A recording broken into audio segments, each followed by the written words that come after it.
you finest of folks seem to love it when we throw some lesser known PlayStation trivia your way, so it's a good job for you that we found a bevy of obscure tidbits about the PlayStation 3 that you might not know about. And no, we promise that none of these facts are either people didn't like it at first, or it got the Spider-Man font, or Never Dead is the best game on the console. All obvious stuff, really.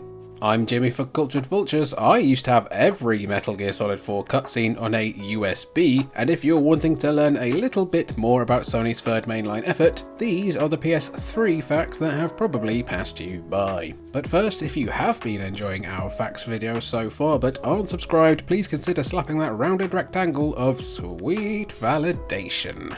Number 1. The Controller Royal Rumble. Nintendo are often given credit for introducing Rumble to the world with the Rumble Pack for the N64, but Sony had Nintendo beat with the dual analog PS1 controller by 2 days. It's just that the Rumble Pack came to the West first. Still, going full auto with a rifle by holding down a controller's trigger or accelerating across dirt in a racing game just doesn't feel the same without the vibration of a controller to back the experience up. If the controller isn't moving itself off the table with its vibrations, we're not interested, which is why it's so strange to remember that the original version of the PlayStation 3's controller, the 6-axis, sorry for invoking its name, didn't actually have rumble features as standard. But why?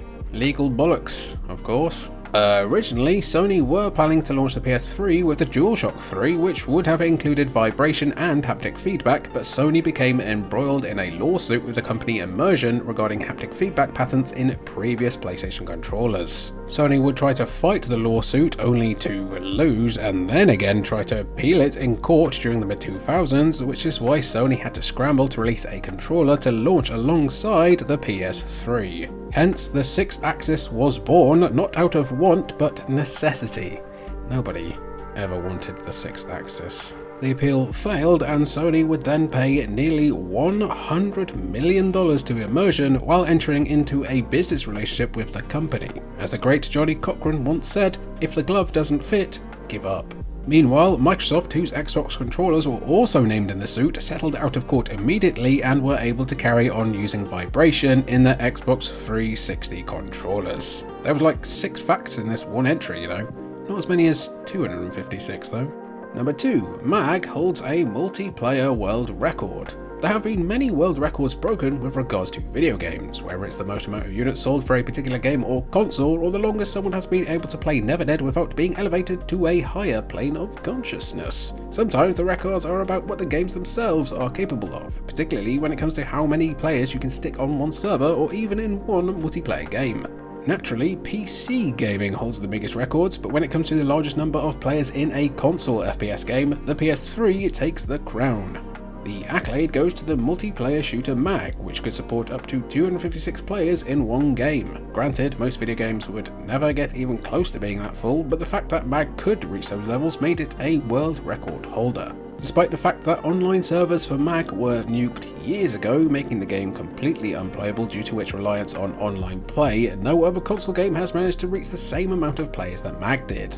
The Battlefield games are probably the closest you'll get to reaching the same amount of players, along with Battle Royale games of course, but MAG is still undefeated. So if someone wants a free bit of publicity, make a console FPS game with 257 players. Do it. 257 player games of Mario Party. Who says no? God?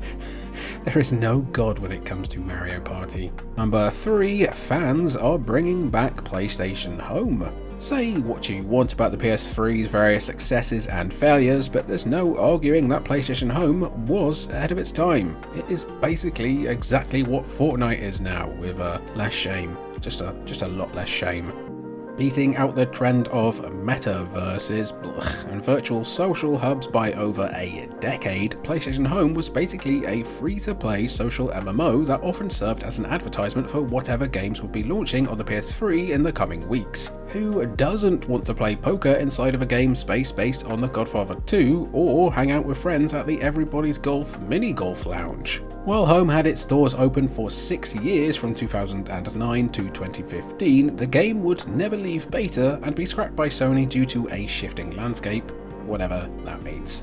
However, a dedicated team of fans and modders who never forgot how much fun PlayStation Home could be have been working on reviving the game in its entirety. The Destination Home project has been a fan-driven, non-profit attempt to revive the PlayStation Home experience, which has required the team to essentially reverse engineer the entire game from whatever data has been stored on the team's PS3s, or donated from various fans and developers over the years. While the project is still in a closed beta stage at the time of recording, we're definitely excited to see one of Sony's bigger and more experimental swings be preserved by a team who clearly love what they're doing. Good job, gang. Number 4, the PS5's SSD installation feature was on PS3 first. Gaming in the non-Clinton years has seen the file sizes of games explode quicker than someone's head in any scene in The Boys, so much so that you often have to seek out alternative storage methods to ensure all your games are readily available. For the PS5, Sony added a port inside the console to allow for certain proprietary storage options should the owner decide that they need more room for all of their vidicams. Or more likely, Activision decided that they wanted to add another patch to Call of Duty. Obviously that Rick and Morty episode playing on my Glock means that I need to delete a bunch of games off the SSD. It makes sense. However, what many might not realise is that the option to add an SSD to your console actually dates back to the PS3, as players could easily install an SSD into the console and play the latest PS3 games with improved loading times and less texture popping. Granted, adding an SSD to your PS3 back in 2012 to 2013 wasn't as easy as it is now, as the prices for an SSD back then were astronomical. Now, as we head into 2025 and the tech has become more readily available and cheaper, it's a lot easier to add an SSD to your PS3 and improve your gaming experience. The process of upgrading to an SSD is fairly straightforward, though you'll need a screwdriver, a USB cable, your laptop or PC, and the drive in question needs to be 2.5 inches in size. Would you like to see us do it? Would you like to see us install a PS3 SSD? It could be something different. Let us know down below. Unfortunately though, upgrading to an SSD won't make MGS4's cutscenes go any faster. Speaking of, number 5, MGS4 was originally going to be on the 360 as well. Yeah, I mean, this blew my mind as a big MGS fan when I first heard it, as, I just assumed Sony had permanently bought exclusivity. Alas, it was never to be, with MGS4 seemingly locked to the PS3 until Konami releases Volume 3 of their MGS Master Collection series. Come on, they're not going to put it in Volume 2, they're going to hit us with some kind of Portable Ops, Peace Walker and, Acid bundle first, obviously, before they get to the Metal Gear Kowza in 4K. It's Konami. Anyway, as other PS3 games have been remastered or ported to other consoles over the years, MGS4 stands as one of the only out-and-out PS3 exclusives still standing. However, that almost wasn't the case when a group of Konami developers nearly made the game available on Xbox 360. As the story goes, according to the game's assistant producer Ryan Payton when speaking to Stephen L. Kent for the latter's book The Ultimate History of Video Games Volume 2, most of the Konami dev team were hardcore Sony fans who thought that MGS4 would look like arse on the 360.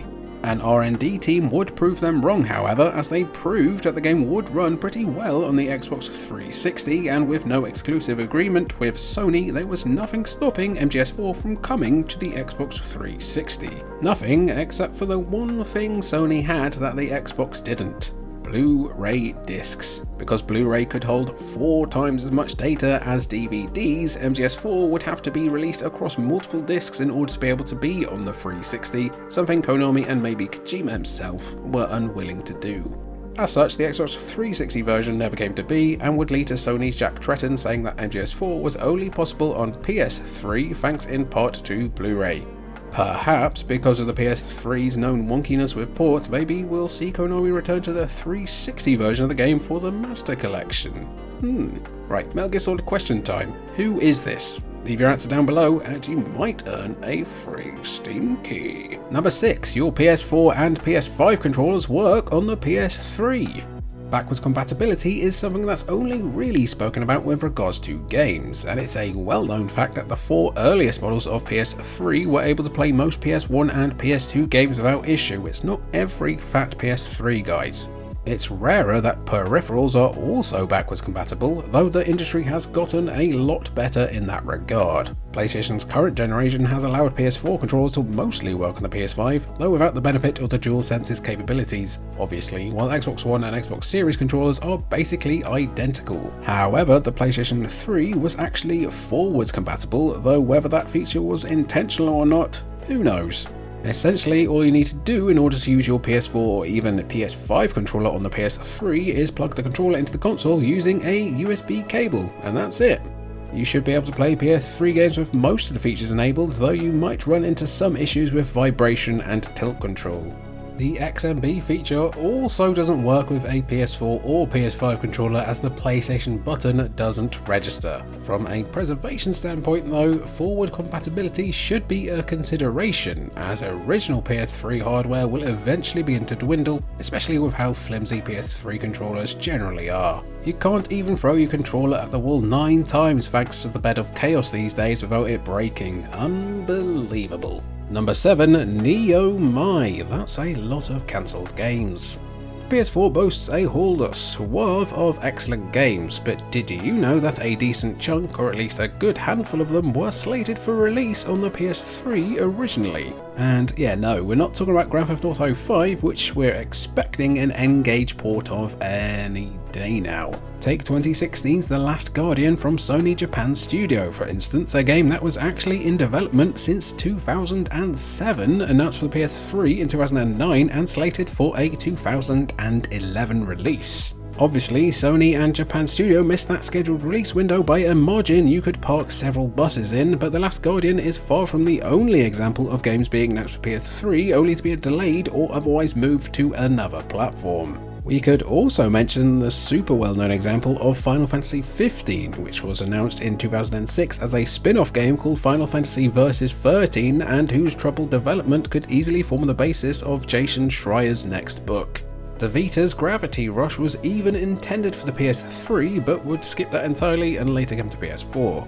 You also have a couple of bangers like Dying Light and Mafia 3 that were originally developed for PlayStation 3. Most interestingly though, Neo was also slated for a PlayStation 3 release, as the project started life in 2004 as a multimedia project based on an unfinished Akira Kurosawa script before eventually launching on PS4 in 2017 as a completely separate game entirely. Compared to the development hell that Duke Nukem Forever went through though, Neo managed to come out the other side pretty well, which is more than we can say for our mental health after we played it.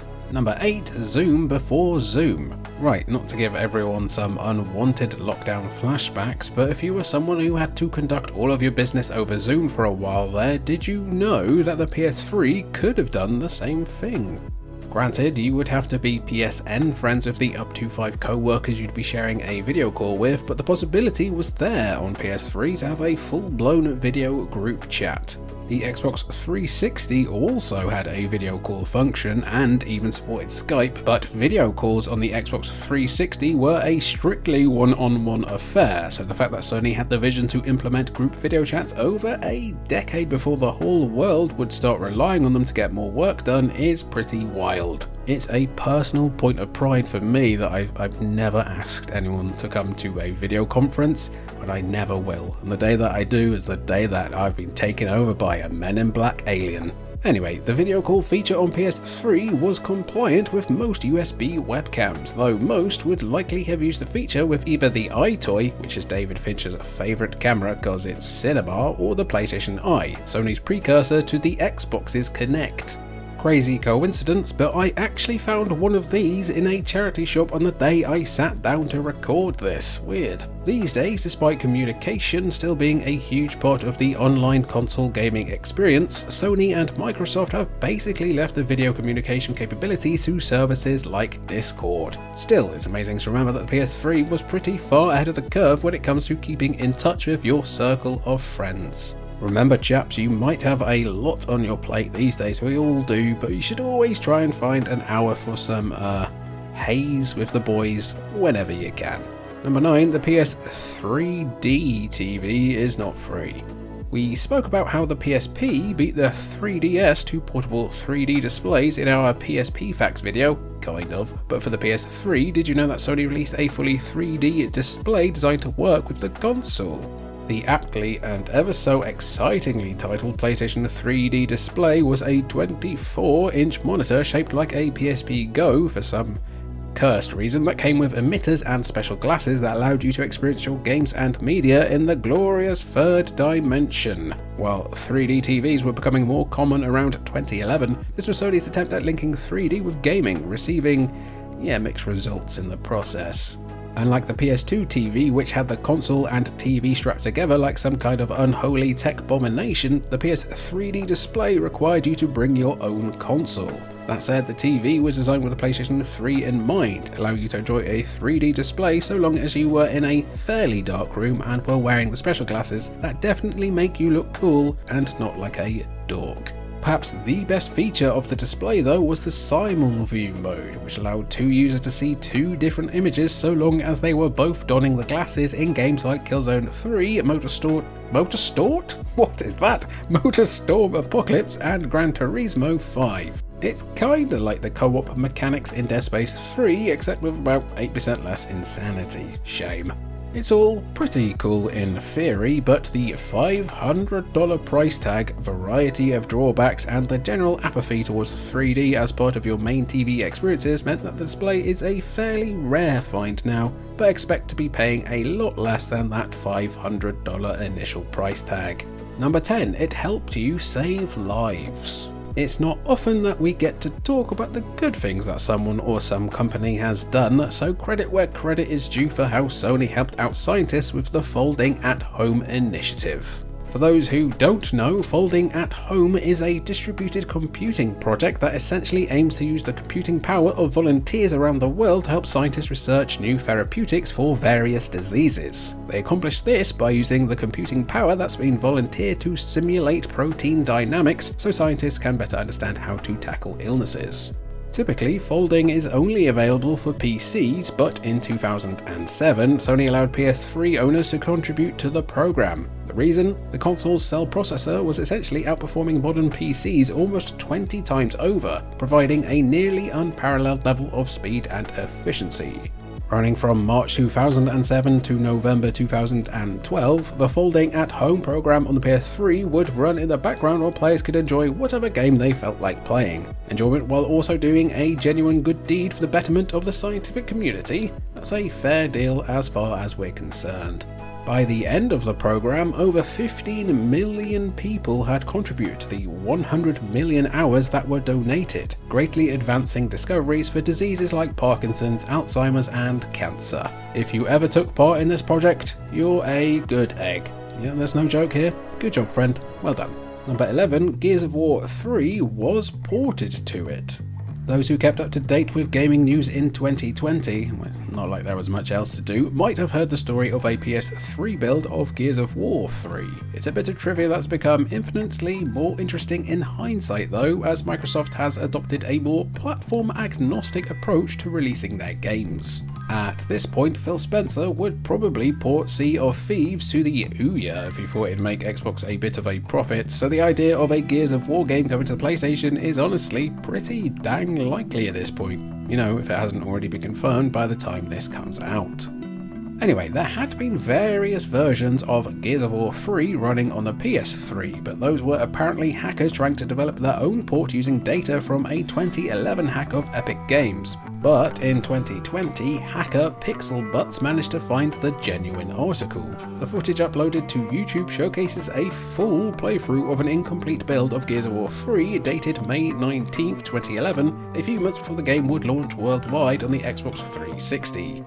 Epic then confirmed that the build PixelButts had obtained was real, stating, "This footage is a byproduct of Epic's internal Unreal Engine 3 testing process, which utilized both Gears and Unreal Tournament and was never part of any actual product work for PlayStation 3. Basically, Epic were just looking to flex the capabilities of the Unreal Engine by seeing if they could port Gears of War 3 to the PS3, but the port was never actually meant to see the light of day." Oh, I've had to say 3 so many times. Number 12, Sony had to pay PS3 Linux users. In our PS2 Factos video, we spoke about how you could turn your PS2 into a Linux machine and create your own games, which itself was almost a spiritual successor to the NetEurose technology on the PS1, which was also mentioned in another one of our Fact videos. We're establishing a cultured Vultures cinematic trivia verse over here. We're on phase 2 right now. That Linux collaboration went into the PS3 era too, with the Other OS section of the PlayStation 3 allowing players to install a bunch of different PC OS onto their consoles. Everything seemed fine and dandy with the Linux PS3 users for a while there, until Sony made the decision to just remove Other OS from the PlayStation 3 entirely via a random firmware update in 2010. Well, some PlayStation 3 owners took the removal of the Linux functionality on the console quite personally, gathering together to hit Sony with a class action lawsuit. The suit started in 2010 and took 6 years to finally gain results, with Sony agreeing to a settlement with the litigants. Sony had to pay a whopping $55, yes, $55 to anyone who could reliably prove that they owned a PlayStation 3 that was able to utilize Other OS, which was only the earlier fat PS3 models, as the slim PS3 never had Other OS capabilities, while anyone who may be considered a brief dalliance with Other OS on their fat PS3s were eligible for a staggering $9. Meanwhile, though, the lawyers who brought the case to Sony were given a meager $2.25 million? Yeah, hard to think who was the real winner in this one. Number 13, Blue Label PS3 games were a thing.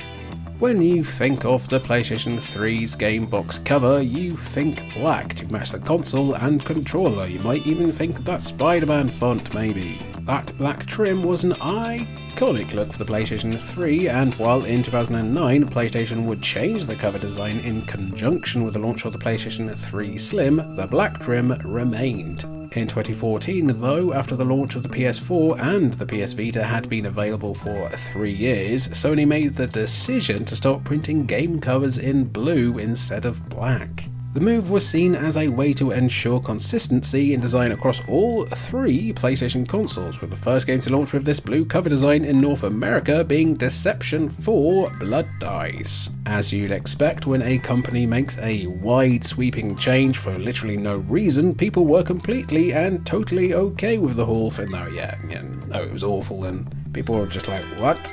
Just one look at the cover and it's easy to see how ill thought out this decision was, as the covers are basically indistinguishable from PS4 covers. Yeah, there's a 3 at the top instead of a 4, but it's still easy to overlook details like that. I mean, there are still some parents out there that think the Wii and the Wii U are the same thing. The move led to a lot of understandable confusion from casual gamers, with some people purchasing PS3 games thinking they'd be compatible with their PS4, which wasn't the case. Sony would later scrap these blue cover plans within 5 months, with only 14 games in total available with just a blue cover variant. These games include Watch Dogs, Wolfenstein The New Order, what a whipper by the way, Ultra Street Fighter 4, Murdered, Soul Suspect, and perhaps, weirdly, most famously, Dragon God 3 among others. As with anything rare and slightly weird, secondhand collectors will pay hand over fist to complete their collection. So yeah, good luck finding the cardboard cover of the God of War collection, cause sheesh. Number 14, the leap year bug was a bugger. If you've made it to this point, you probably have the attention span that suggests you actually lived through the Y2K and Y2J problems. No Subway Surfers or Family Guy episodes at the side of the screen for you. Also known as the Millennium Bug, Y2K was the belief that due to the formatting of calendar data only requiring 2 digits instead of 4, computers would basically be unable to distinguish between 1900 and 2000. The work that engineers and the like did ahead of time prevented any major mishaps from occurring, but they say that those who fail to learn from history are doomed to repeat it. Flash cut to 2010, where Sony experienced their own mini Y2K crisis, specifically affecting the fat PS3s, where a glitch involving the console's clock resulted in the console considering 2010 a leap year. As those fat PlayStation 3s tried to connect to the PlayStation Network on February 29th, 2010, a date that simply doesn't exist, players ultimately were met with widespread connectivity issues as the console simply wouldn't connect to the PlayStation Network. What made matters worse is that players who were only looking to play offline games like Bioshock 2 or Heavy Rain, both of which had recently launched, also ran into issues. The problem was resolved within a couple of days, making nowhere near as much of a black eye on the history of PSN as the 23-day outage that occurred just a year later. Still, for those who had adopted the PlayStation 3 at launch, this snafu was a bit of a slap in the face for those players, but at least Sony protected them from playing Heavy Rain. Okay, this was an excuse to run the clip. Joe, hit it. Why did he tackle it? Hey, watch it!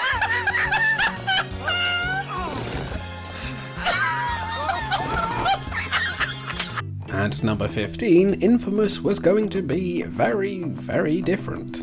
While there's some merit to the idea that game developers should focus on new ideas instead of always trying to remake the past, especially if you own a PS5, we'd like to believe that there's at least some value in reviving games that aren't available on modern platforms.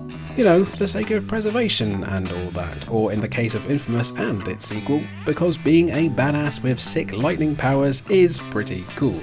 Sure, both games might have been edgier than a certain member of U2 in a TLC match against the Hardy Boys, especially if you decided to full send down the evil Cole McGrath narrative choices, but they were incredibly fun exclusives and a genuine reason to buy a PlayStation 3. However, according to Sucker Punch themselves, the original plan for Infamous was going to be quite a bit different.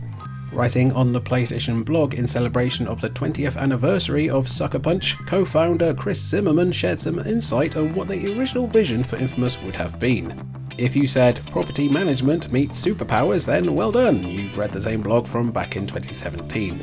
According to Zimmerman, the team wanted a different kind of challenge after the Sly Cooper games, falling in love with the idea of a superhero story. However, the original gimmick of what would become Infamous is that you'd be a superhero who was actually a property developer in their day job, building the city you'd have to fight to protect. Yeah, we reckon it sounds cool in theory, but Zimmerman states how awesome it actually was in execution. It wasn't. What definitely is awesome but still didn't make it into the game for some reason is motorcycle parkour, which is exactly as it sounds, and that's rad. In celebration of Infamous's 10th anniversary, Sucker Punch shared some more behind the scenes footage of the game, including the reveal that the game's hero was able to pull sick tricks on a bike in a manner similar to Tony Hawk's Pro Skater. Maybe we'll get some sick horse parkour in Ghost of Tsushima 2. Wow, that was a long video, wasn't it? Anyway, here's Metal Gear Solid 4. And again. One more time. Just to finish off. So yeah, oh also, here's this little guy. So yeah, that was our video looking at some PlayStation 3 facts that you might not know. What did we miss out? Be sure to let us know down in the comments down below. I've been Jimmy for Cultured Vultures. Don't worry about this. This doesn't signify anything. And thank you for watching. Bloop.